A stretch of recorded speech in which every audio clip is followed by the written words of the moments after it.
snoring. Okay, so we are at the part where we will be presenting the results of the initial survey on CSR conducted. Actually, it's still ongoing. Some schools which are listed in the program are still doing their data gathering. So we have 3 schools who are here present to present their findings. I know that this is the slowest time of day, so maybe we should stand up first. Just to energize ourselves. And face and put your hands on the shoulders of the person to your right. To your right. Okay. Maybe you can break the circle. And then just a little massage will help. Okay. 1, 2, 3, and then do the same thing to the person to your left.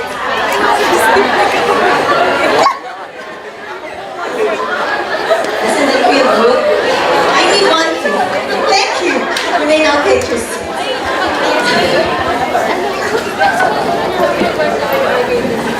Okay, this is just a brief intro before I turn over the floor to the 3 higher educational institutions or HEIs that will be presenting their survey results.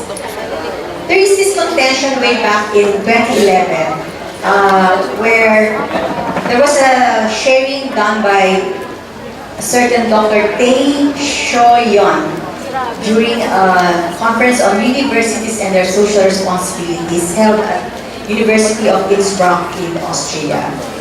He said that CSR practice among HEIs or universities or colleges still operate within the framework of quality assurance and accreditation, meaning it's just for compliance. They do social responsibility programs, activities for the sake of compliance. Within the parameters for community relations, social engagement, or community services, many schools fulfill this mandate, some to meet the minimum requirement. This, however, does not limit HEIs to go beyond the confines of accreditation standards. What is important is that the seeds of CSR, the tenets of CSR that you learned and heard about during this morning session, are already planted in the educational system or in the the system of that particular school.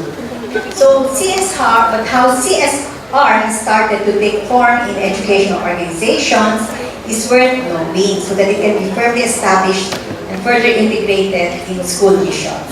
So this afternoon we shall attempt to find out from selected HEIs who have participated in this initial research.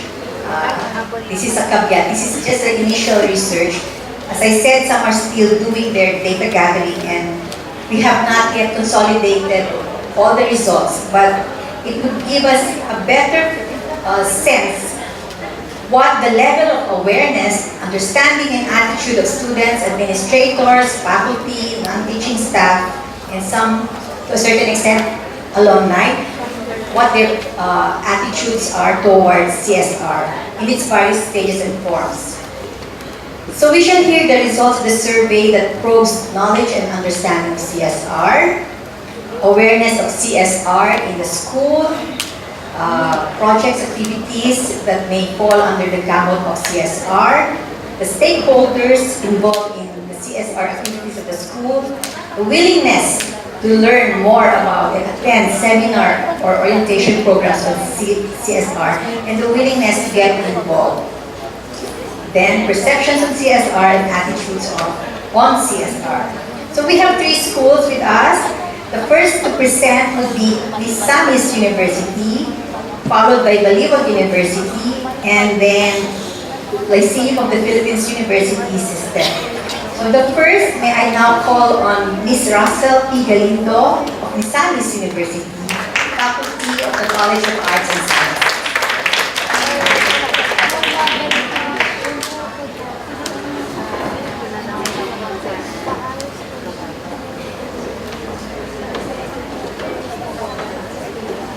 Good afternoon. Um, this is just a very general view of the results of the CSR survey conducted in Northern Mindanao. So the objective is, as mentioned by Ma'am, the objective is to determine the level of awareness and familiarity of respondents on the CSR concepts. So the questionnaire was administered online through an internet link, and 5 schools or institutions were actually involved in the survey. Misamis University in Osamis City, Iligan Medical Center College in Iligan City, Capital University, Cagayan de Oro City, Xavier University, Ateneo de Calayan, Cagayan de Oro City, and Father Saturnino Orius University in Butuan City. Okay, for the location, majority of the respondents are from Region 10. Most of the schools which responded are from Region 10. And then, majority of the respondents, constituting 63%, is female. So that's why I said it's just very general findings. And as you can see, most of the respondents are students. Only few are from the administrator. Well, majority are students.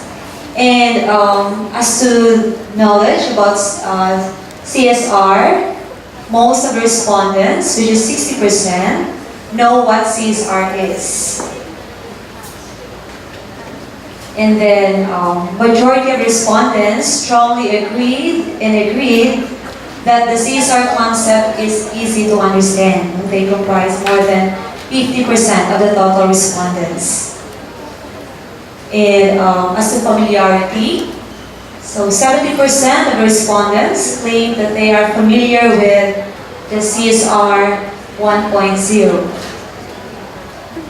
And majority of respondents also strongly agreed that schools have to pursue CSR directed at solving the community social and environmental problems. So more than 50% actually of the respondents strongly agreed. And then as to CSR 2.0, so 69% of the respondents claim that they are familiar of the CSR 2.0. And majority of respondents strongly agreed that social enterprise are an exciting trend in CSR. And most of the respondents, 57%, claim that they are aware of a CSR activity in their school. So the findings reveal that most respondents are somehow familiar with the CSR concepts and are well aware of the CSR activities in their schools. So as I said, it's just general findings. This is still subject for further analysis because we're still starting with the survey. That's all. Thank you.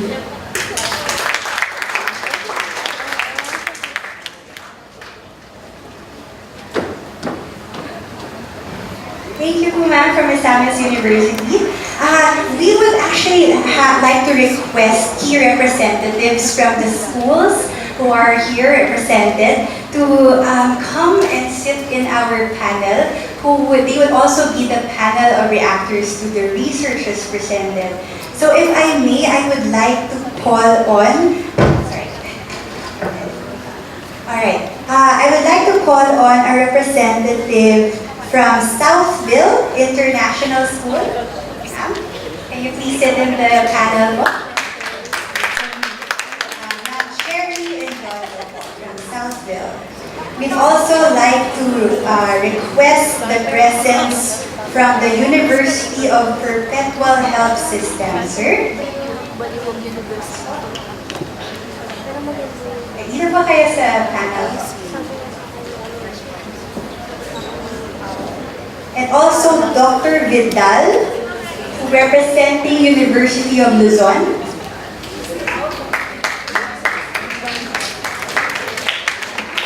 And do we still have the representatives from Manuel and and University Foundation. And Varga. Oh, sorry. Thank you, ma'am. University Perpetual. Emilio Aguinaldo College. Emilio Aguinaldo College. Any representative? Yes. Who else do we have here? Southville SACT. Anyone from SACT? SACT College? Represent? SACT? Our very own? Sir? Ayan. From Pat's College of Aeronautics? Pat's College of Aeronautics? Are they still here? From the other FU campuses, FU Cavite? FU Cavite is still here? Or other FU campuses? No. Are there any other campuses that I missed out? Represented here? None? Alright. From SACT, anyone? Alright. So what we're going to be doing is, as the researchers are being presented, at the end of them, at the end of the presentation, through the moderation of Dr. Lagunda, give your feedback with the discussions at hand. And take note again, as what Dr. Lagunda said, this is an ongoing research program that is being done. So again, I'd like to turn over to Dr. Lagunda to continue the discussions on the research. We have to do an about face. Okay, the next presenter is from Baliwag University. He's the Executive Director for the Institutional Planning and Development under the Office of the President. May I call on Dr. Ram Lopino.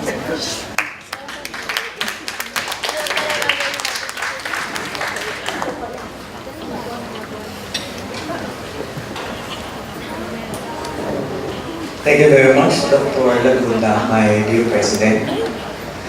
Oh, good afternoon to all. Magandang hapon sa inyo lahat.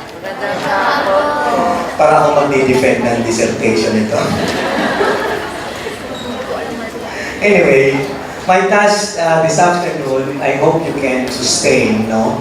Anyway, we are talking about sustainability. My task is firstly to sustain your interest in my discussions, and then to present to you the initial findings of our research. This is the survey on CSR done or initiated by BU. Basically, this is being initiated, and we, as samples, we included the member institutions of the Region 3 Research Consortium, where our university, Baliwag University, initiated. Of course, I would like to acknowledge at this point my Dr. Pat Lagunda for the challenge, actually. For the challenge, my colleague, Professor Noel T. Franco he is the research director of the Baliwag University Center for Research, and he is the person in charge of floating the questionnaire through online. Now, we did a survey. In fact, we extended the survey from July 20 to August 19, 2015. And according to him, we are still receiving some questionnaires. And we decided that we have to stop because of the necessity to present to you the findings, or initial findings of the research. Now, the title of our research is Corporate Social Responsibility, How Region 3 University Stakeholders View It. I think I'm obliged to present this within the 30-minute time allotment because of time constraint. Anyway,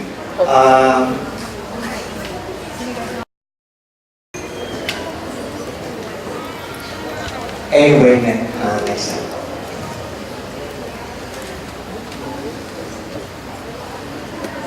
I think we have to skip this, the rationale. I think everybody knows about the social CSR. Okay, our research objectives, as mentioned by Dr. Lagunda, are the following. First is to determine the stakeholders, respondents' knowledge of the CSR, also their understanding of CSR 1.0 and CSR 2.0. Then another one is to ascertain respondents' awareness of CSR in their particular school, to know their preferred CSR activities, and to find out their perceptions and attitudes towards CSR. Now, let me share with you the findings of our research. Now, initially, I'd like to say, those schools included here are the following. So, Baliwag University, Holy Angel University, La Consolacion University, we have STI in Megawayan, we have also the AICS, and we also have from Nueva Ecija, represented by Central Luzon State University, which is a public school, government school, and Australian University, a private university. Okay, we use the research, the survey method, as I said. We access, or the respondents were able to access the questionnaire through Google form. So this is composed of structured questions. There are open and close-ended questions. Respondents comprise of students, faculty, administrators, non-teaching personnel, and also the alumni. Of course, for our data analysis, we use simple statistics, frequency distribution, percentages. I would like to emphasize that there was no analysis on correlation among concepts or variables done.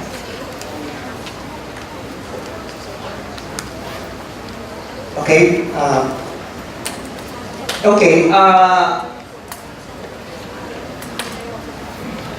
As you can see from the chart, there is a preponderance of female over male respondents. And I would like to share with you that our respondents age between 16 and 68 years old. Now, 60 students.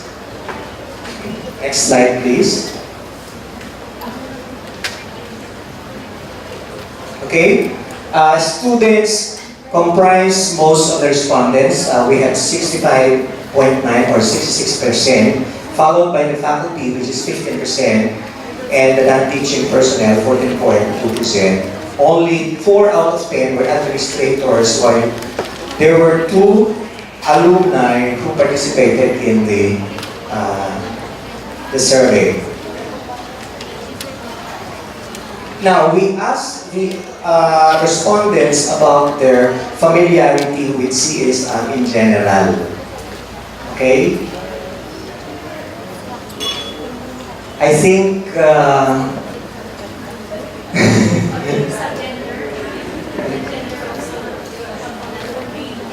ay, sorry. Ako kasi kumawanan eh. Sorry. That's my Anyway. Sorry po.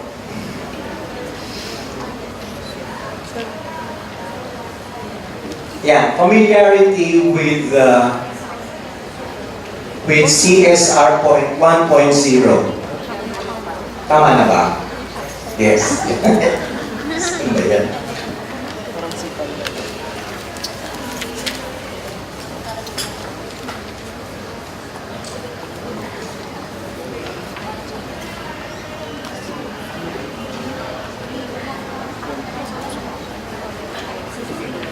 You will not, teka muna, yung CSR muna, CSR 1.0. I'd like to make some clarifications. Now, when we asked familiarity with CSR 1.0 and CSR 2.0, we only asked the administrators. We felt as researchers that they are the only ones who are capable of providing us the necessary data, considering that they are the ones involved in planning, strategic planning,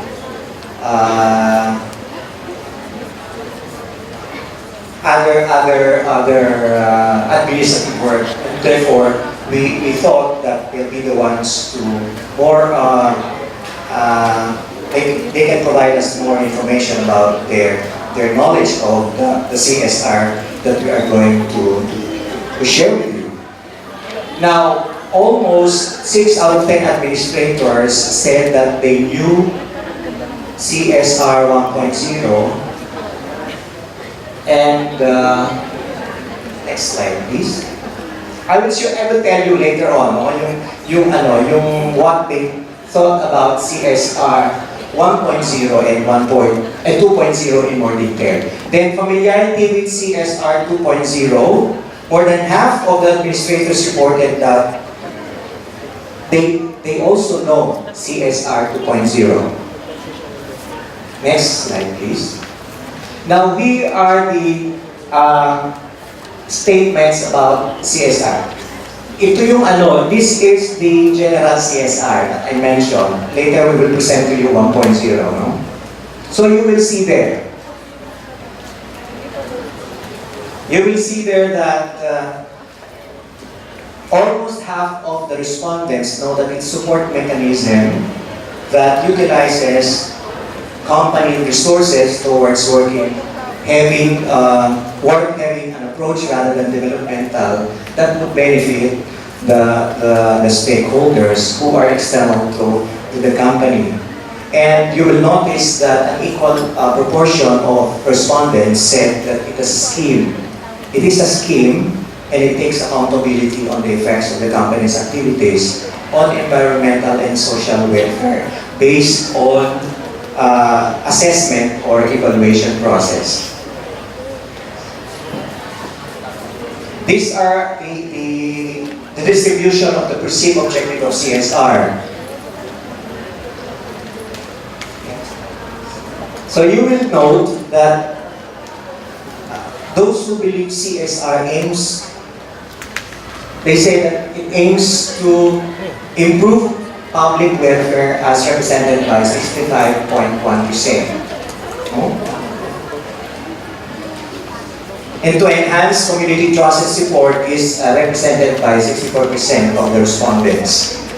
This was followed by 36.6% reporting that CSR is directed to enhance school organization or the reputation of the organization. Okay, please, next slide.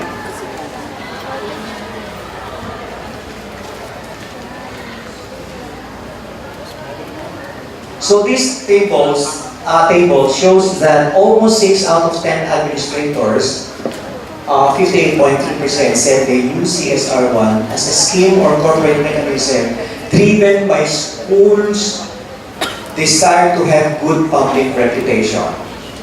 Half of the respondents, 50%, recognize that it is aimed at promoting paternalistic relationships between school or the institution and the community. And then another proportion, half of the respondent administrators said that CSR 1.0 is characterized by having a defensive minimalist responses to social and environmental issues. Now, when we place against the mentioned this characterization, when placed against the features of CSR 1.0, the views can be located within the proportional CSR practice in its early years, where CSR was marketing and public relations oriented.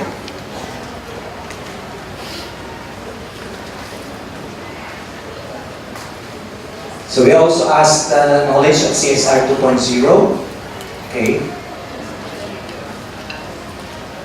Now this is the distribution of respondents based on knowledge of CSR 2.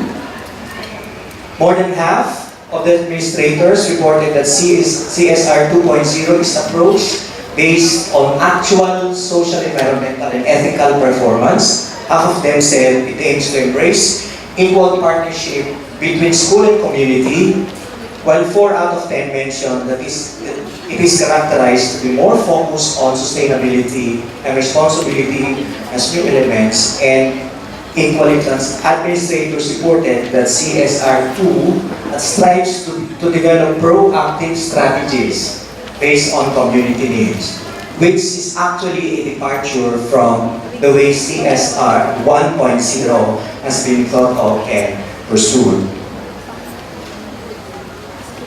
Now, part of our information gathering is, one question is about awareness of the school in about CSR, and this is the distribution of respondents.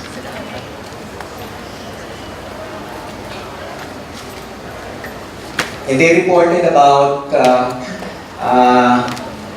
what activities, CSR activities are being conducted in school. You will notice that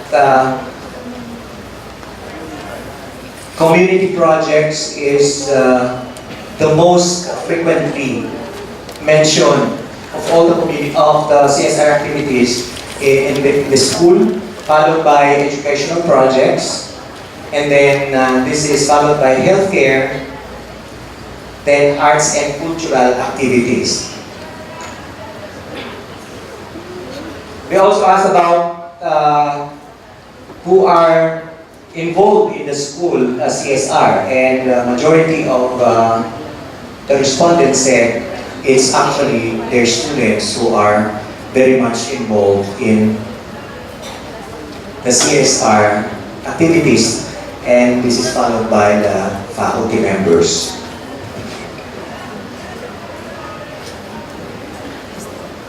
Okay, so this is the distribution.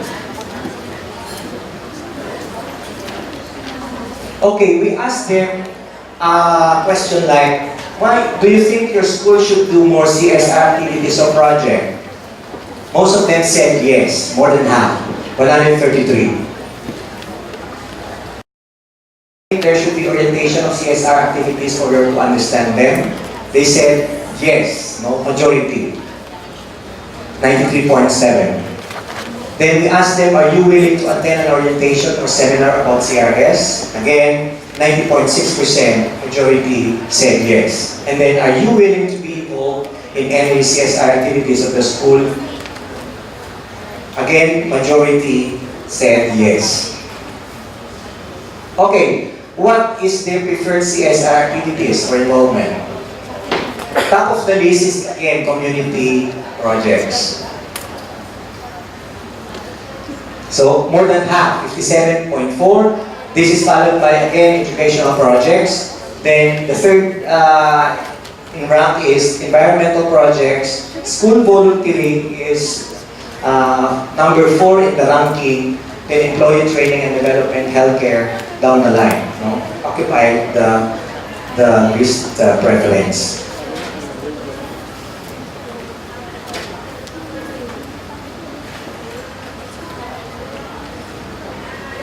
So this table presents the perception of the respondents about CSR.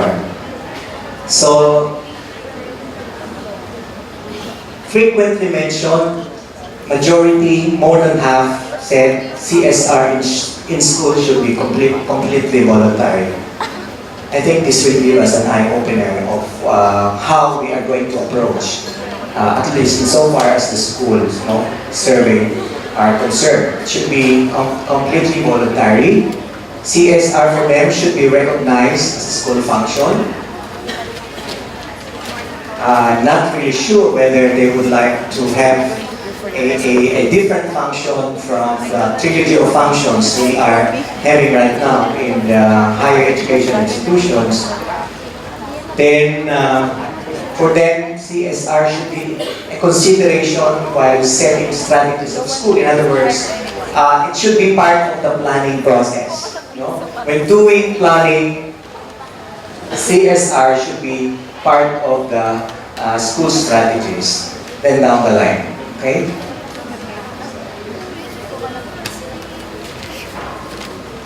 Again, preferred school CSR, if given a chance. Community projects is the most liked, followed by educational projects and environmental projects.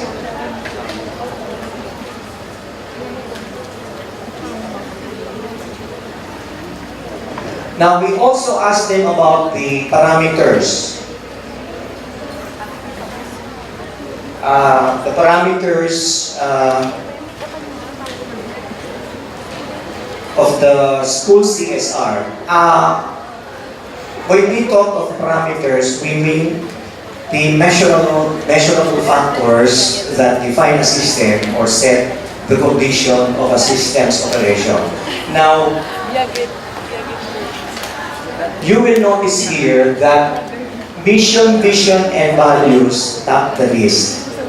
This is the most popular choice of CSR parameters, with more than 2/3 of them endorsing it. And this is followed by environment, 55.9%, community involvement is 54.9%, health and safety is 52.8%. Now, the list chosen were accountability and disclosure, only 24.5%.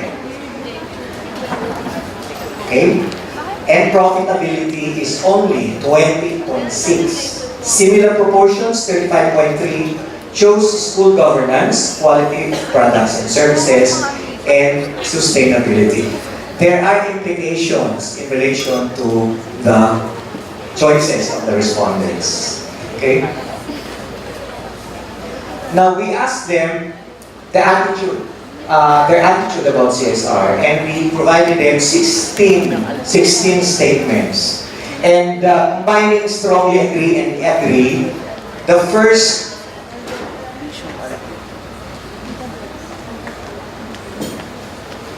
statement, which is important to the respondents, is that CSR should treat employees fairly and ethically. And this is reported by 74.6. Yung statement number 6, you know, 16. Yeah. Statement 16, treating employees fairly and ethically, schools can demonstrate their corporate social responsibility. Yes, their corporate social responsibility. I think this is somewhat providing us a signal that respondents desire a CSR to practice the so-called charity begins at home. And I think this was mentioned earlier by one of the speakers. This implies CSR to take care of its own family first before worrying about helping others. The stress, however, is on protecting employees against discrimination and abuse and others, since to ignore this could mean to run the risk of creating an environment for disgruntled employees and the potential for some governmental intervention. Now, CSR is also believed to be congruent to responsiveness.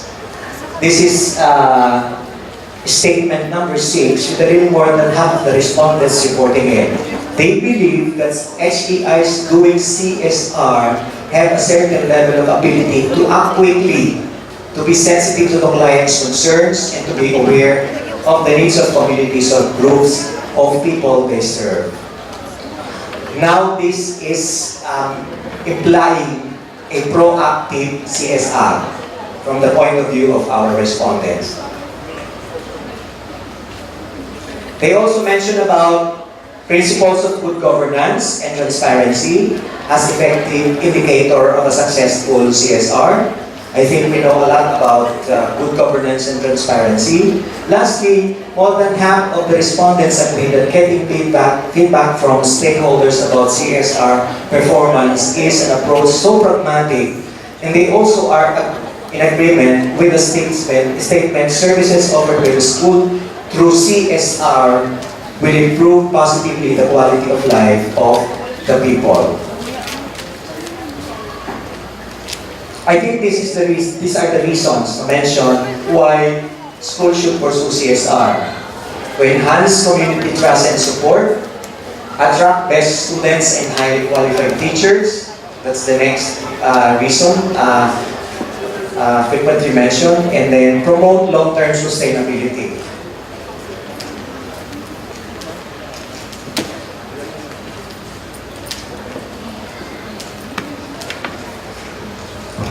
At the last part of our questionnaire, we have this question. Please write down your own definition or description of the CSR for the school to adopt.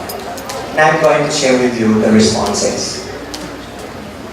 You know, majority of our respondents that said that CSR, must be community focused. This is the most frequently cited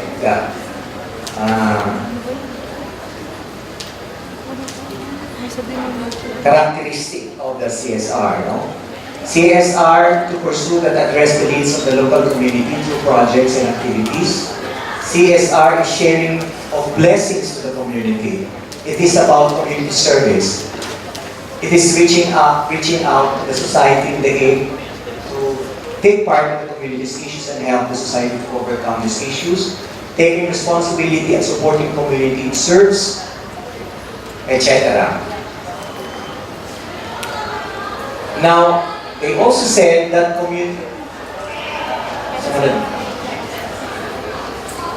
the second in rank is CSR should be towards environment. So we have 28 citations. So the CSR takes responsibility for the company's effects or consequences of the environment through sustainable projects, improving or caring for environment. University should be responsible to mitigate the effects of its progress. So it's about environment. This is interesting. CSR must be student focused. Okay, next one.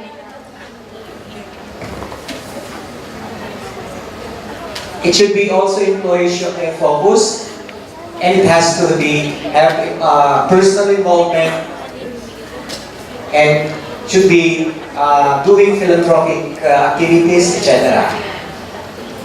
Should also be oriented towards social welfare. Okay, anyway, these are just few citations they mentioned. Now,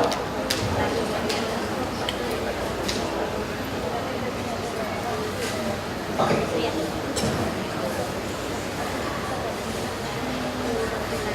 Now, we would like to conclude that CSR has been viewed as not for profit, but rather utilizing resources to benefit organizations and communities, and to take responsibility on the impact of industries on environment as well as social and welfare.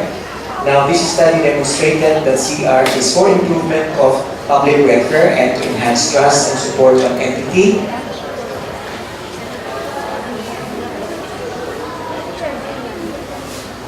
So they mention about most often are community projects, educational projects, and activities related to healthcare. The CSRs to be completely voluntary and that it should be recognized. The school function were highlighted by respondents. Necessary also are its mission and values. Through creativity, CSR can be elevated into higher form which can be developed to education and training, through education and training, or by taking the CSR journey with goals and commitments defined by the schools themselves with consideration of their mission and vision towards more holistic upliftment of Philippine society. Thank you very much. Sorry na ako nag-overtime. Thank you very much.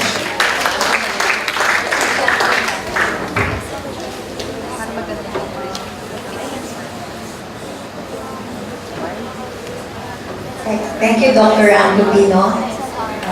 There's so many insights from the survey done in Region 3. Nonetheless, let's hear from the next and last school to present.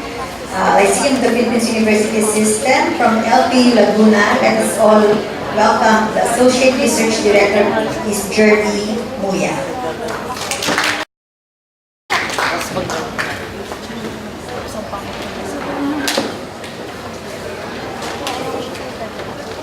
Good afternoon. By the way, I am not Dr. Flor Javier. I wish I were. Dr. Flora Javier, our EVP slash VPAA, was supposed to present the research, but for some health reasons, well, she asked me to do the task for her.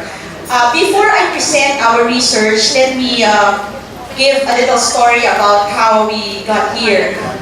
Because on our way here, we met an accident. So our school van met an accident. So we had to go back to school to bring two of our faculty members to the hospital. But God said, tumuloy ka. Tumuloy kayo. Because that's your personal social responsibility.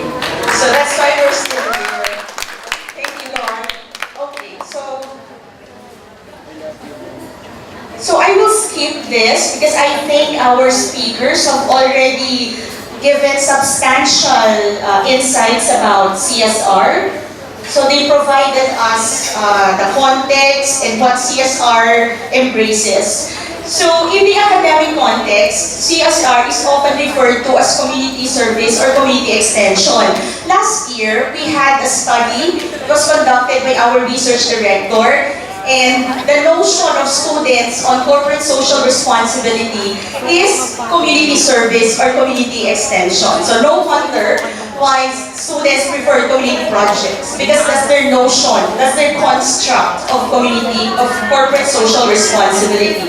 So literature has shown that stakeholders' knowledge of CSR and their involvement in CSR-related projects have impacts on CSR implementation. So this is the reason why there is a need to find out the knowledge, their understanding, and their perception of CSR. So these are the objectives of the study, pretty much the same as the previous studies. Our general objective is to describe the state of CSR in select private higher education institutions in Region 4. So due to time constraint, we decided to employ only private schools in Region 4, namely Lyceum of LPU Cavite, LPU Batangas, LPU Laguna, and Manuel from Quezon. So Manuel and Verga University Foundation participated. So our specific objectives are the following. So similar to the objectives that were presented earlier. So our methodology, this is simply a descriptive study. Initially, we had an online survey, but after 3 weeks, there were only 200 respondents. So we resorted to paper and pen.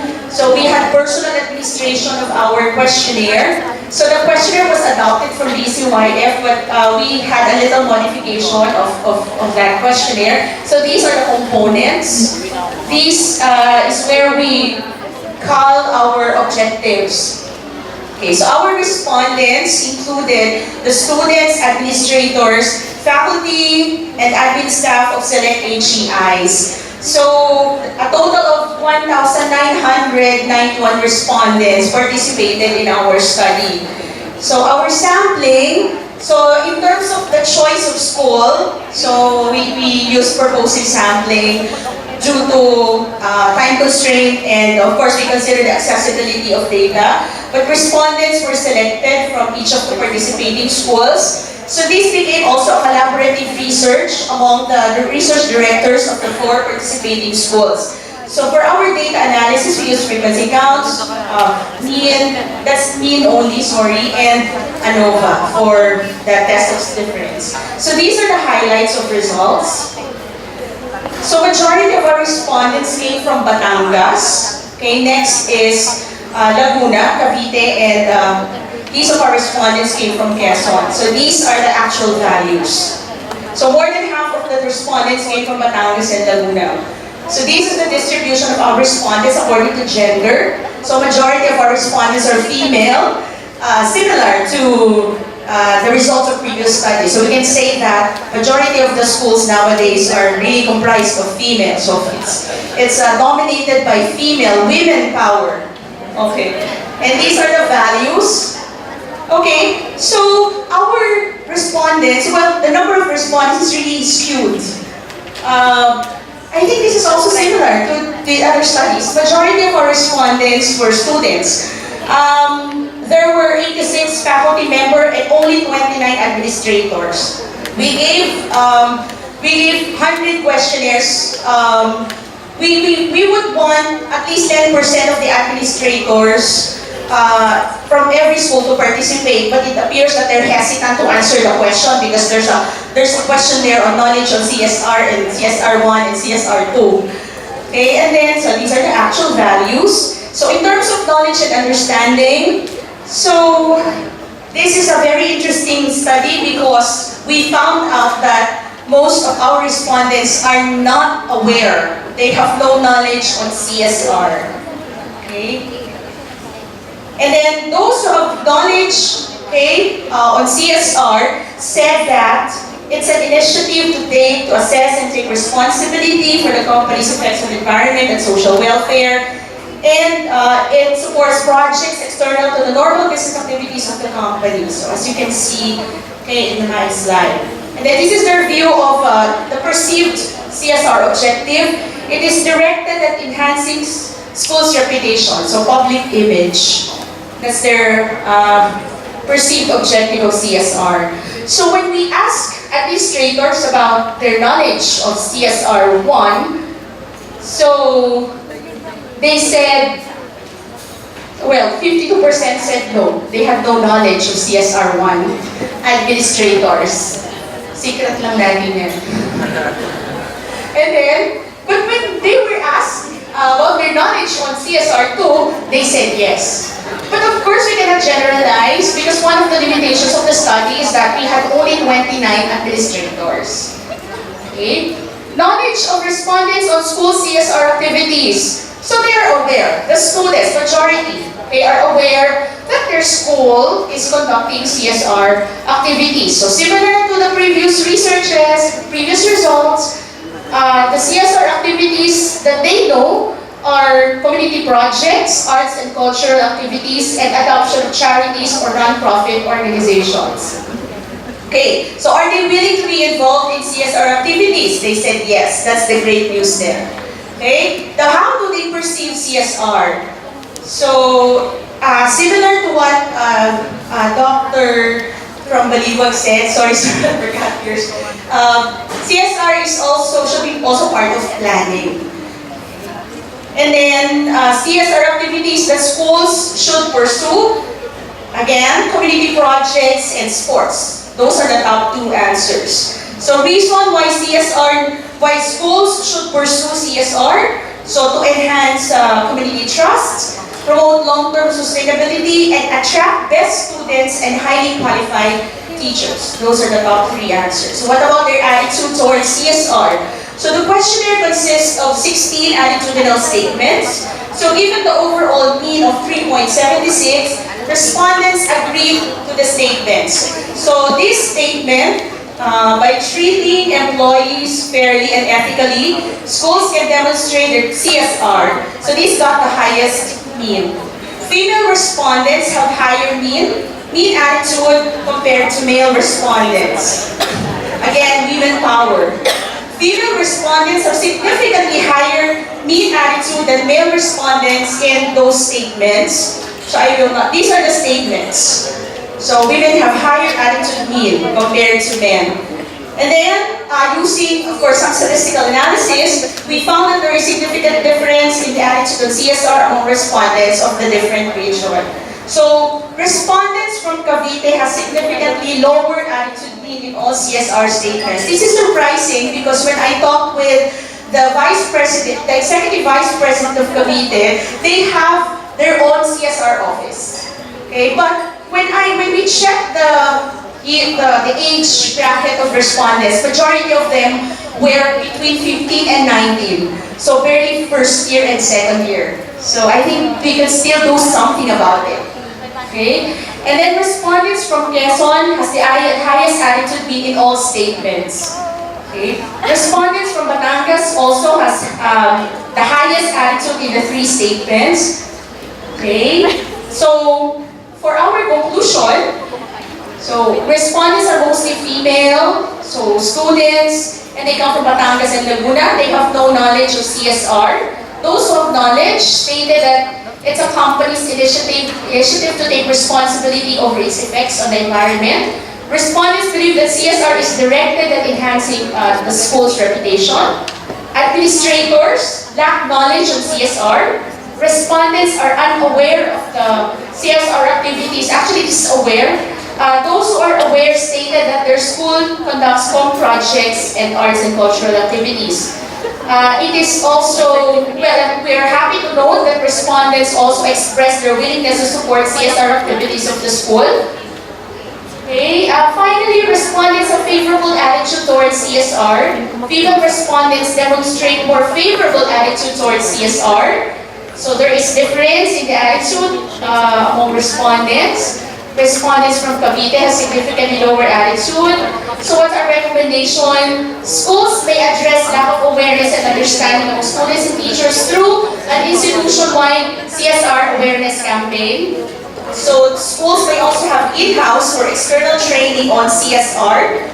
And then integration of CSR concepts in community extension and community service programs of the institution, since students are more familiar with the latter. And then identification of courses in which CSR may be integrated, since this is already mandated by law. Okay. And then for future research direction, we can have impact assessment of school CSR activities.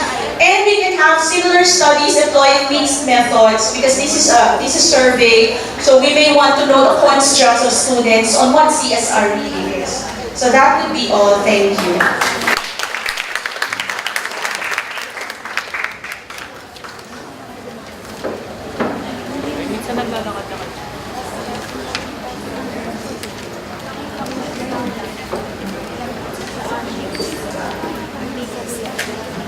So thank you to all the presenters from the three HEIs. One is from Mindanao, Miss University. The second one that conducted the survey in Region 3 is from Baliwag University.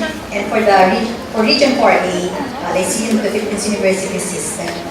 So the results of this initial survey have yet to be consolidated. In fact, to gather data and disseminate this survey among other regions here in the country. This initial activity should serve as a good foundation upon which CSR may be integrated in the school setting, specifically in the context of higher education. So the conclusions, there are some recommendations that came out of the three initial surveys from three regions are food for thought for HEI. So we have to expand this in the context, we have to expand CSR in the context of higher education. So next slide please. So as stated earlier, there are three core functions of a university, and these are instruction, research, and community service. So it is important, I think, for HEIs to embed the tenets and precepts of CSR. So they should address people, social, profit or economic dimensions of CSR, and planet or environment. In the context of its threefold function, there lies a need for HEIs to acknowledge and agree to take on the widely accepted aspects of CSR, which are, as shown here, are people, planet, profit, or in another term would be economic, social, and environmental sustainability. Second is that the ethical and moral dimension of an organization towards its internal and external stakeholders. As mentioned by the researchers, it's best to address first our internal stakeholders, our employees, before we can even espouse the importance of CSR outside of our universities.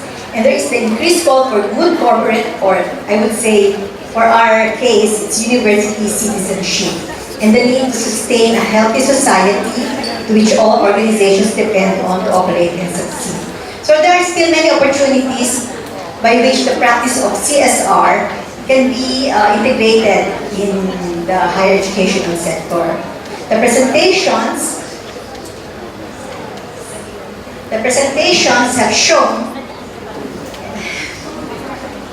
okay, at which stage CSR among HEIs are situated. So there is an evolution of CSR. Who knows, there might come a time where CSR will be CSR 5.0. So, but more importantly, it is critical to determine whether everyone has a common understanding of what it means. As the research shows, there is not a common understanding. I think it's safe to say that there is not a general understanding of the CSR concepts. Okay.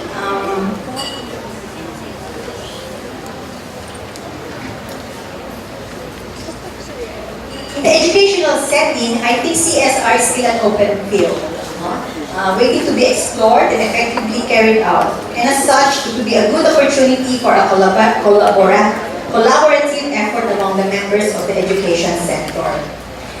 We have seen that there is a perception and there is a feeling that CSR should be exemplified in the vision, mission, and core value statement of HEIs. It would be in the best interest of HEIs to institutionalize, enhance, and promote CSR among its students, personnel, and other stakeholders. But let it be underscored that it must be CSR not for the sake of mere compliance, but beyond mere compliance. Be that as it may, I firmly believe that schools and institutions are capable of embodying the principles of CSR in the operation and delivery of their educational services, while addressing the reforms designed to enhance their programs and competitiveness for a globalized environment. So in conclusion, last year, in retrospect, the theme of the conference was personal CSR, no, not personal, but CSR as humane, no? And the featured speaker then was Ms. Angela Kangwen, and she stated that corporations and other organizations can truly have lasting social impact if each individual member imbibes the ideal to work toward the common good, particularly through the practice of personal CSR. So here we are. The theme of today's conference is Personal Social Responsibility, Changing the Nation Through Personal Transformation. Having said that, the prospects of this initial survey among HEIs should lead to further prescriptions. So let me pose the following questions that come into play with respect to CSR. So one is, it's like this.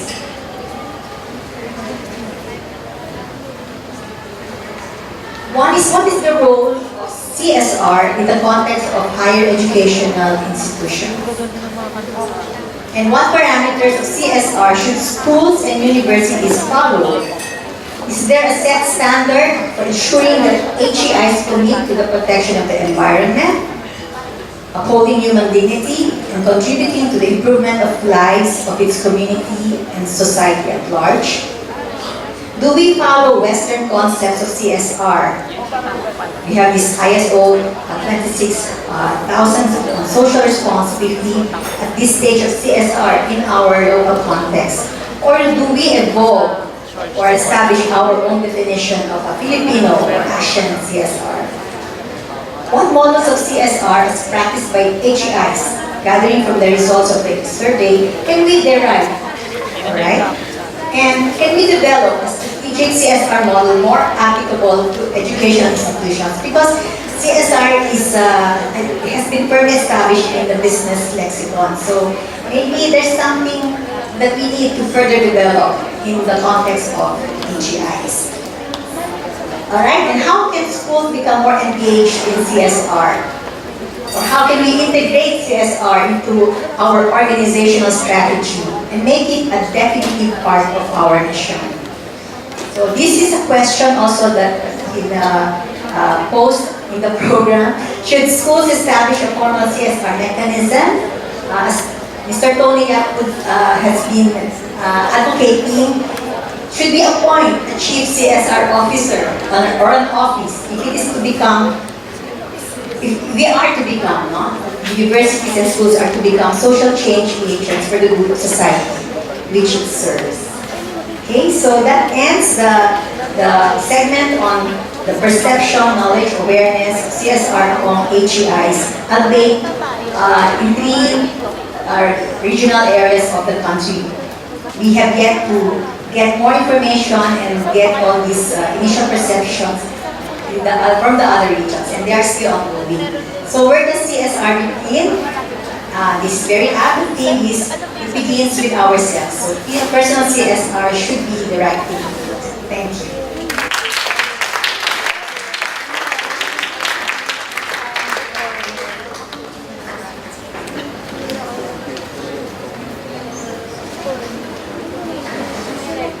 So the prestigious panel of members were the defense, the presenters. Are there any questions from our distinguished panel?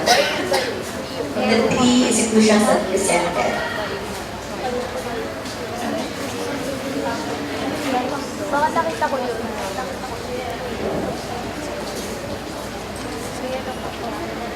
Good afternoon. Thank you.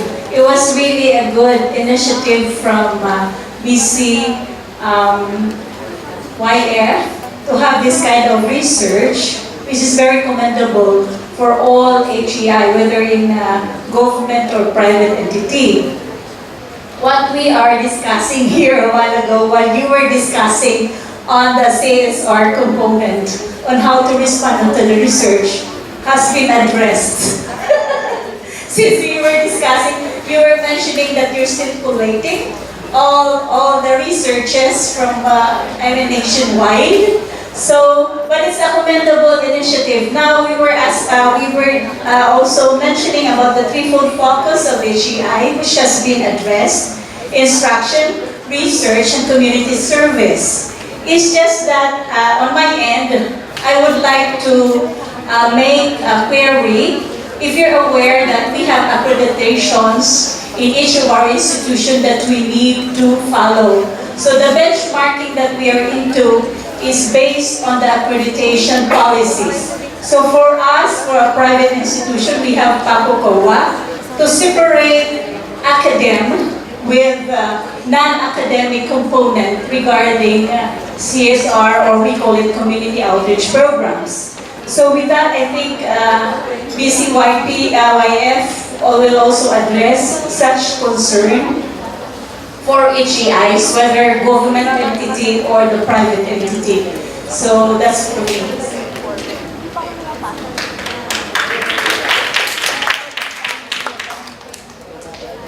Thank you.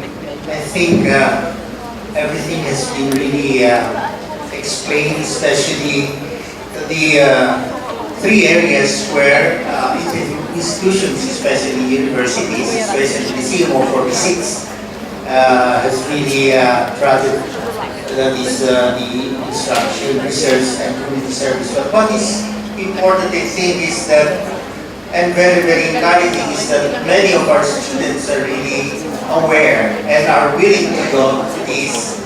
And I think there is, in the educational institution, this particular area wherein many of our students are willing to test their knowledge in the real world by going through what they call the service learning. They really go as like missionaries. It started within, I think, the Protestant schools. Hopefully the Catholic schools will follow. And it was also mentioned, since this is needed in our accreditation and certification activities, definitely we really are all for this particular area of the industry. Thank you very much. Good afternoon. Pwede ko po ba kayo? Actually, much has been said about CSR, but universities and colleges may have their own ways of doing extension or CSR, and there's an integration of the three CSR, 1, 2, and 3. Now, in our university, we've been doing a lot about extension services, and I think the challenge now is that do we have to follow the Western culture of CSR? But I think what we need to do our own culture of CSR. Diba? Kesa naman po follow tayo ng ibang culture, ng ibang influences, what we need now is to develop our own culture of extension before we do and follow the other cultures of other universities abroad. And what I realized, kasi po our university has been assessed by Institutional Sustainability Assessors or ISA. Ang isang tinanong din sa amin, you've been doing research on CES or CSR. You've been doing research about impact study, but the study is all about your university, the impact of CES sa mga estudyante, sa mga kaguruan, sa mga empleyado and administrators. But what about the community that you serve? So what's the impact? So that's one realization. And that's what we are doing now. We do an impact study about our community where we are actually doing our community extension. At gusto po namin malaman, for about 5 years that we've been doing CES, ano na ngayon ang status ng university? So you may also ask yourselves, what we've been doing in your community? Do we really serve our recipients, our people in the community? Yun po yung ating tanong sa sarili natin. And I think that's a way of creating and maintaining our own culture in terms of CSR. Thank you.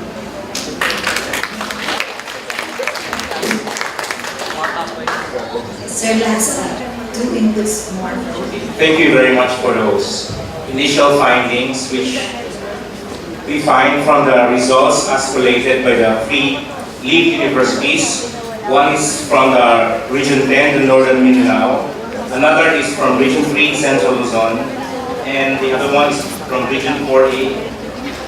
Okay, that's Southern Tagalog, I think. Okay, one is true that the initial findings point out how stakeholders view CSR as part of the university operations.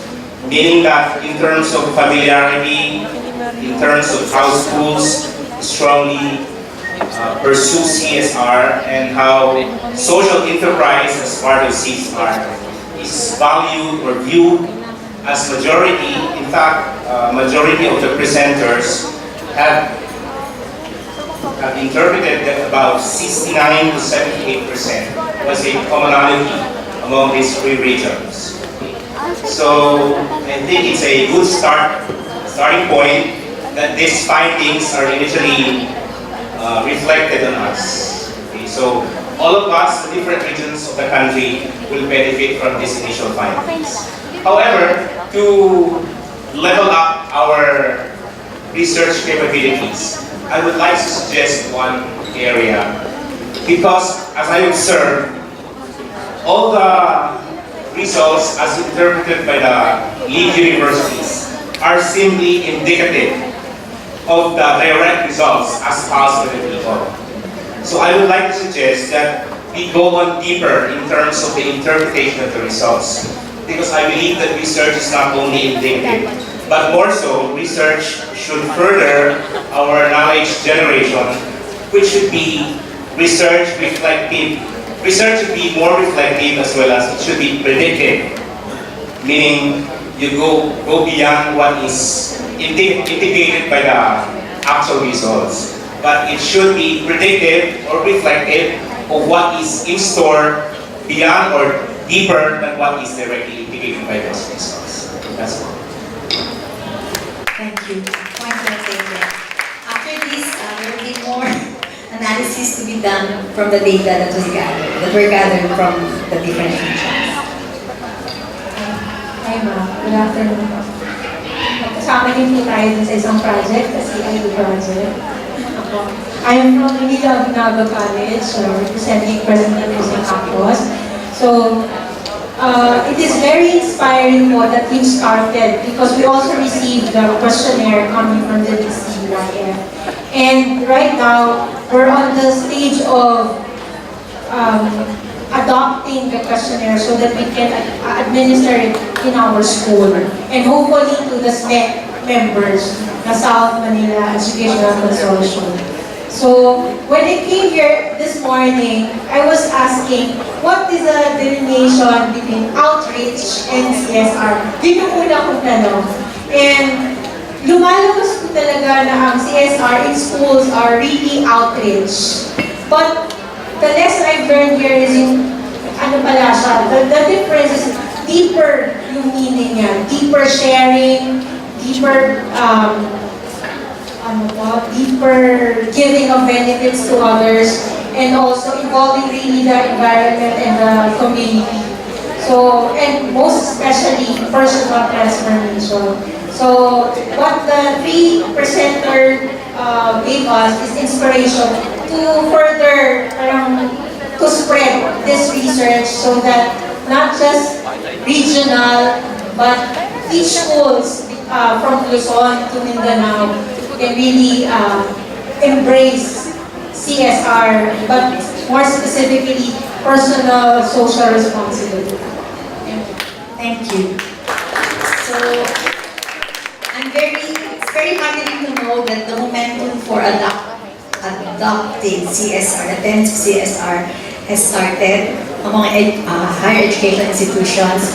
So this is, I think, the next step that we should do. We have to gather more participants to do this online survey or manually, whatever is most comfortable, and consolidate all these findings to come up with a framework of CSR for HEIs that schools may share and adopt, and maybe, who knows, this might evolve into something bigger for the country. So thank you, and I think we have more to do, there are more things to do, more research to be done in terms of CSR for HEI. So thank you, and